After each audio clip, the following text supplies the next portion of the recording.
Desde el primer momento, en todas las manifestaciones, hemos pedido dos cosas: responsabilidades políticas de Mazón y todo su Consell, que es la dimisión de él y todos sus consellers que resultaron ser ese día tan inútiles como él, y por otra parte responsabilidades judiciales.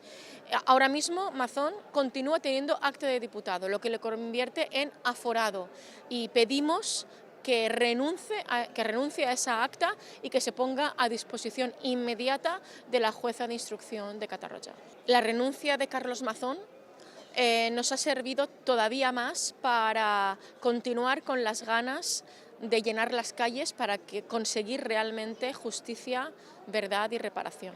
Pues hoy lo primero, conmemorar la primera manifestación de hace un año, en la que muchísimos familiares no pudimos estar por razones obvias, muchos no teníamos todavía el cuerpo de nuestros familiares y otros acabamos de enterrarlo.